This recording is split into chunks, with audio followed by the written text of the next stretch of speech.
আমার দেখায় ওই ব্যাচটার মধ্যে one of the best batsman আমার দেখায় তানজিম তামিম। ইমনও কিন্তু খুব ধারাবাহিকতা বজায় রাখছে। জিনিসটা হচ্ছে যে এখন যে টিমটা আছে এই টিমটা কিন্তু খুবই ইয়াং।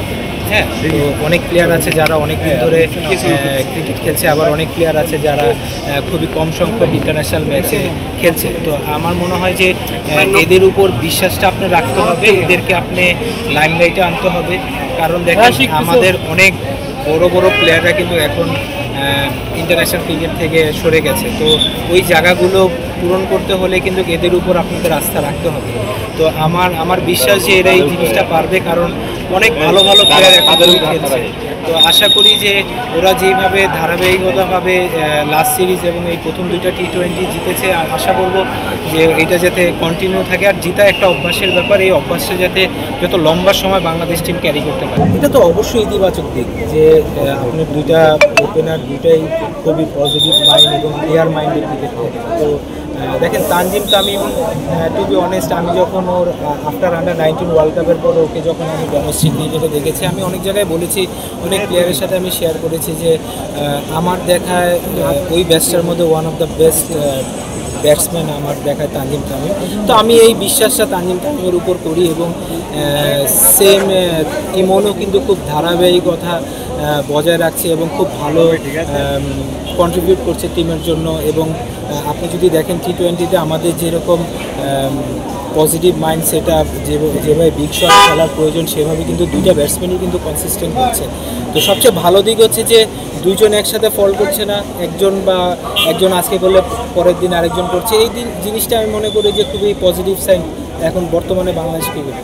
আমিও কারণ দেখেন এখন যেই সিজনে আমরা ইন্টারন্যাশনাল টুর্নামেন্টটা বা সিরিজটা খেলছি, এটা কিন্তু ভেরি ডিফিকাল্ট যে আপনি কিন্তু কিউরেটরকে আপনি ব্লেম করতে পারবেন না, কারণ কখনো বৃষ্টি আসে, কখনো রোদ আসে। তো এই সময়টা কিন্তু মানে প্রপার যে ইন্টারন্যাশনাল ক্রিকেটে টি20 উইকেটটা আমরা চিন্তা করে থাকি ওয়ার্ল্ড ক্রিকেটে, সেরকমটা আপনি হয়তো এখন পাবেন না। বাট আশা করি যে বাংলাদেশ যেভাবে খেলছে, দেখেন এটা কিন্তু অসাধারণ ক্রিকেট খেলছে। তো আমি মনে করি যে পাকিস্তান যেভাবে খেলছে সেভাবে কিন্তু ওদের চিন্তাভাবনা এবং প্ল্যানিং অনুযায়ী আমার মনে হয় না যে ওরা খুব পারফেক্টলি এক্সিকিউট করতে পারছে আমাদের দেশের উইকেটে। তার চেয়ে বড়ো জিনিস হচ্ছে যে আমার কাছে ওদের খেলা দেখে মনে হয় যে খুবই যে আমরা জিতে যাব বা খুব সহজে জিতবো, জিনিসটা এমন আমার কাছে ওদের খেলা ধরন দেখে মনে হচ্ছে। বাট আমি মনে করি যে বাংলাদেশ তিনটা ডিপার্টমেন্টে খুবই বিউটিফুল কন্ট্রিবিউট করেছে প্রত্যেকটা প্লেয়ার। দেখেন মিরপুরে উইকেট এটা আসলে কেউই বলতে পারে না যে কখন কি বিহেভ করবে, হ্যাঁ, টু বি অনেস্ট। বাট তারপরও আমি মনে করি যে এটা খুবই অসাধারণ অ্যাচিভমেন্ট। আপনি যেটা বললেন যে আমরা 100টা প্লাস হয়ে গেছে, যে আমরা 6 মেরেছি, এটা ব্রিলিয়ান্ট অ্যাচিভমেন্ট। বাট যারা এই কন্ট্রিবিউটটা করেছে তাদেরকে আপনি সিরিয়াসলি মানে ধন্যবাদ দেওয়া ছাড়া আর কোনো উপায় নেই। বাট তারপরেও আমি মনে করি যে ওরা অবশ্যই ভালো ক্রিকেট খেলবে সামনে। এবং আপনি যদি দেখেন জাকির খেলাটাকে কিন্তু একদম লাস্ট ওভার পর্যন্ত নিয়ে গেছে, আপনি যদি লাস্ট ইনিংসটা দেখেন, এবং খুবই সেন্সিবল ব্যাটিং করেছে। এবং প্রত্যেকটা এক্সেপ্ট মুস্তাফিজ বাদে বাকি প্রত্যেকটা যারাই ব্যাটসম্যান ছিল সবাইকে ও কিন্তু ট্রাস্ট করেছে এবং সিঙ্গেলটা রোটেট করেছে।